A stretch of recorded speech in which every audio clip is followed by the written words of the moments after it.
بسم الله الرحمن الرحيم. اهلا بيكم حبايبي في قناة كروشيه منون. النهاردة مشروعنا او وحدتنا النهاردة هتكون الوحدة الجميلة دي. الوحدة دي بصراحة وحدة جميلة جدا، مناسبة جدا للبطاطين، للمفروشات، للمفارش. نقدر نعمل منها سكارفات، بطاطين بيبي، بطاطين كبيرة. هي وحدة جميلة جدا. مناسبة طبعا لبطاطين البيبي، لان هي دي بطاطين اللي دايما يبقى فيها وش حيوان او حاجة، بناخد الدايرة دي ونرسم عليها وش الحيوان. فهي مناسبة جدا. او نرسم الايموجي ال ال بتاع بتاع الفم الضاحك ده، نرسم هنا البق بتاعه. هتطلع جميلة برضو جدا. هي غرزة سهلة وبسيطة. الفكرة بتاعتها كلها ازاي احول الدايرة، احولها لمربع، اعمل له 4 زوايا واحولها لمربع. بسيطة وسهلة وفي نفس الوقت جميلة. طبعا ما تنسوش تعملوا لايك وشير وسبسكرايب للقناة، وتكتبوا لنا كومنت، بنحب نسمع رأيكم وتعليقاتكم. ولو احنا مستعدين يلا بينا.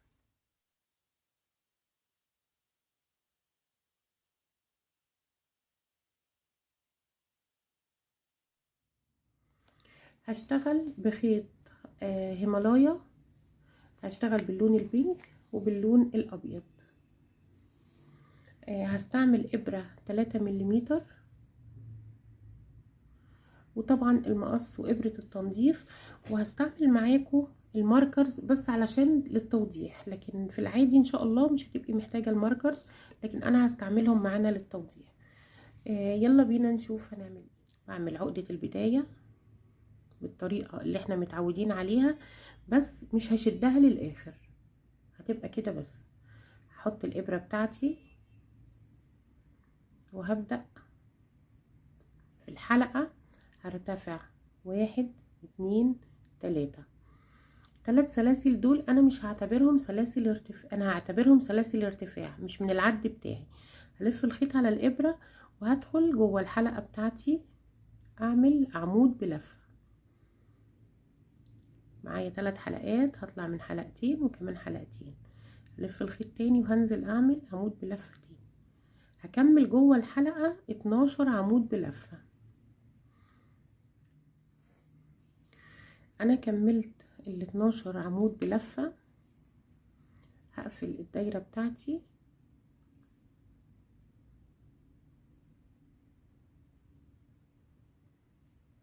كده، وهبدأ اقفل الدايرة. هنهيه في اول عمود. انا هتجاهل سلاسل الارتفاع وهنهيه في اول عمود زي ما انتوا شايفين هنا كده. هنهيه في اول عمود بغرزة منزلقة. يبقى كده انا خلصت السطر الاول. هرتفع 1 2، دول سلاسل ارتفاع انا مش هعتبرهم من العد بتاعنا. وهنبدأ نعمل السطر التاني. السطر التاني في الدايرة احنا بنعمل فوق كل عمود 2 عمود. يبقى انا هلف الخيط على الابرة وهنزل على اول عمود، هعمل 2 عمود. 1 2، بعمل تزايد. هلف الخيط على الابرة وهنزل في الغرزة اللي بعديها، هعمل 2 عمود. 1 2، لف الخيط على الابرة، الغرزة اللي بعديها هعمل فيها 2 عمود. يبقى انا المجموع بتاعي في اخر السطر هيبقى 24 عمود. هكمل التزايد لاخر السطر ونرجع. رجعت بعد ما خلصنا السطر التاني. هنقفل زي ما اتفقنا، بنهمل الارتفاع اللي هما السلسلتين دول، وبقفل في اول غرزة بغرزة منزلقة. هرتفع 1 2، ودول سلاسل ارتفاع ملهمش علاقة بالعد بتاعي. وهلف الخيط على الابرة وهنزل اعمل تزايد في اول عمود. 1 2، العمود اللي بعد الغرزة اللي بعديها هعمل فيها غرزة عادية من غير تزايد. وبعدين الغرزة اللي بعديها هعمل فيها تزايد. يبقى انا السطر الثالث هعمل غرزة تزايد وغرزة ما فيهاش تزايد. ده التكوين بتاعي اللي هعمله كل سطر، كل غرزة يعني طول السطر هعمل تزايد عمودين في نفس المكان وعمود فوق العمود، عمودين في نفس المكان وعمود فوق العمود. المجموع بتاعي في نهاية السطر هيكون 36 لاني انا كده هزود 12 عمود. التزايد بتاعي هيبقى 12 عمود، يبقى كده في نهاية السطر هيبقى 36 عمود. كده وصلنا لنهاية السطر الثالث. نهاية السطر الثالث هنقفل برضو في اول غرزة بدأناها وهنهمل سلاسل الارتفاع. انا بعمل كده علشان يبقى شكل الدايرة منتظم وما يبقاش فيه اثر للبداية والنهاية، ما تبقاش واضحة. زي ما انتوا شايفين الدايرة شكلها منتظم والبداية والنهاية مش باينة. انا كده خلصت الثلاث سطور بتوعي. معانا ننهي الخيط بتاعنا.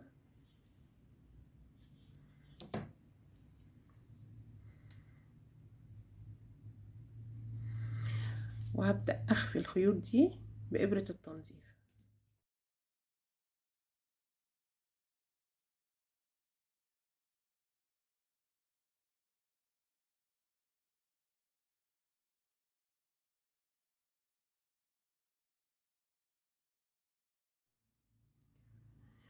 هاجي بقى احط الماركر بتاعي علشان الخطوة دي انا بعملها لان انا بشرح، لكن في العادي انا ما بعملهاش، انا بشتغل على طول.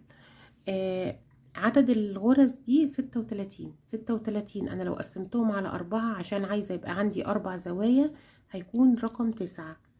هحط في اول غرزة خالص العلامة بتاعتي وهعد 1 2 3 4 5 6 7 8 9.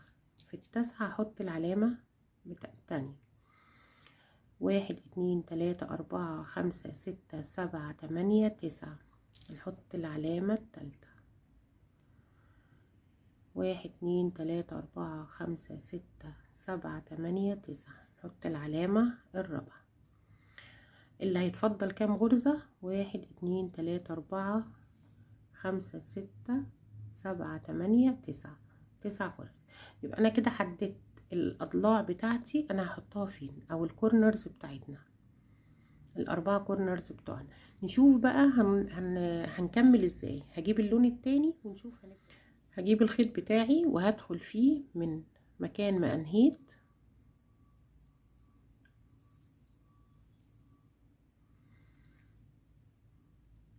وهطلع اعمل سلسلة 1 2 3. هعتبر دول اول عمود وهاخد في نفس المكان عمود تاني.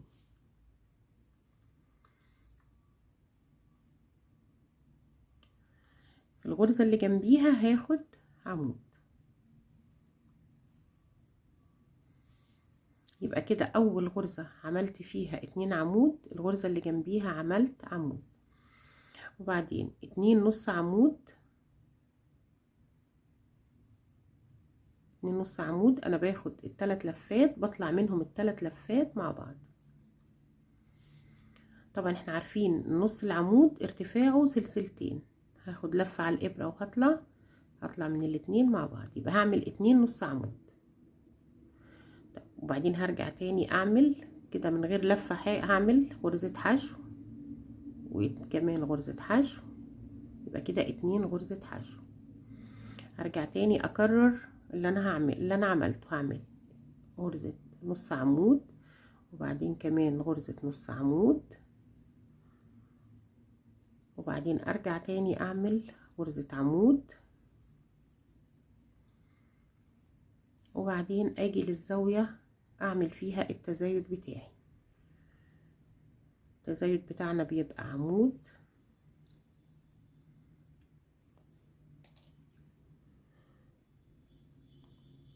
وارجع تاني اعمل عمود في نفس المكان،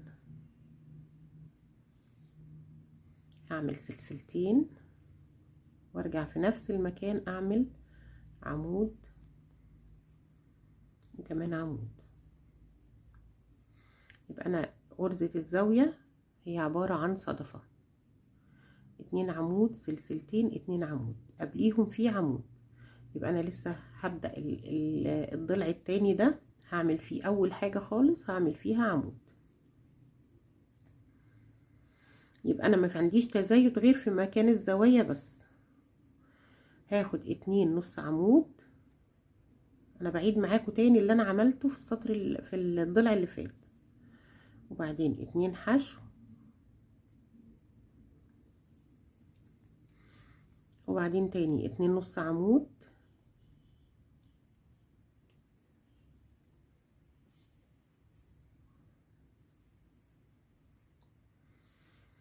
وبعدين عمود،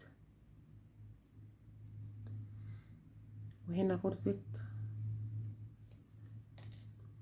الضلع هعمل فيها او الزاوية اقصد، هعمل فيها عمود وتزايد عمود،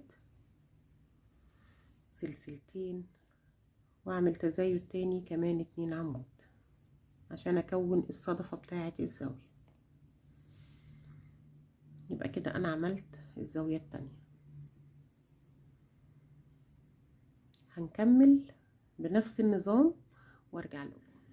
رجعت اكمل معاكم الاتجاه ده. انا عملت الضلع الاخير، فاضل الضلع الاخير، عملت عمود في الزاوية، هرجع اعمل جنبيه عمود تاني علشان اكون صدفة. الصدفة اللي هي متكونة من 2 عمود، سلسلتين، 2 عمود. اول زاوية جنبيهم او اول غرزة جنبيهم هعمل فيها كمان عمود. الغرزة اللي جنبيها هعمل فيها نص عمود. الغرزة اللي جنبيها هعمل فيها نص عمود. يبقى 2 نص عمود، 2 حشو، 2 نص عمود.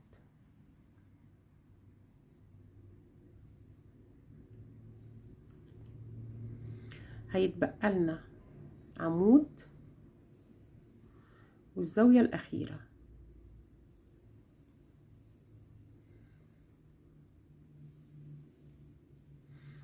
احنا كنا عملنا نصها، فاحنا دلوقتي بنكمل النص التاني.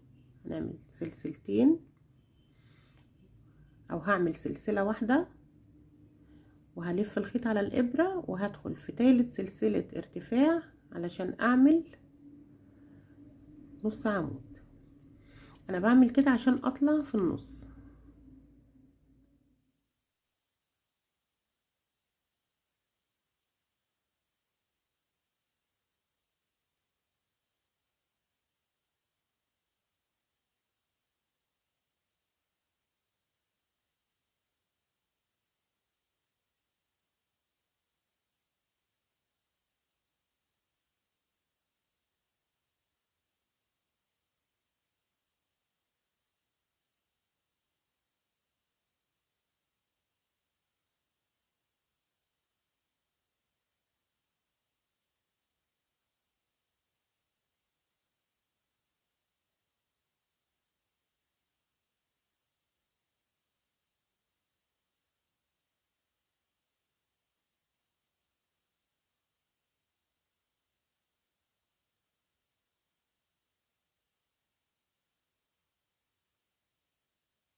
كده الوحدة بعد ما خلصناها.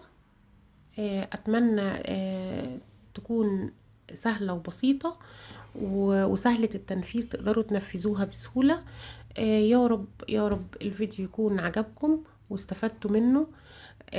وما تنسوش تعملوا لايك وشير وسبسكرايب للقناة، وتكتبوا لنا تعليق. بنحب نسمع تعليقاتكم وآرائكم عن القناة. ولو عملتوا اي حاجة يا ريت تنزلوها على جروب القناة ملتقى فن الكروشيه. ببقى سعيدة ان انا اشوف اي اشغال من اشغالكم. ومع السلامة في فيديوهات تانية كتير ان شاء الله.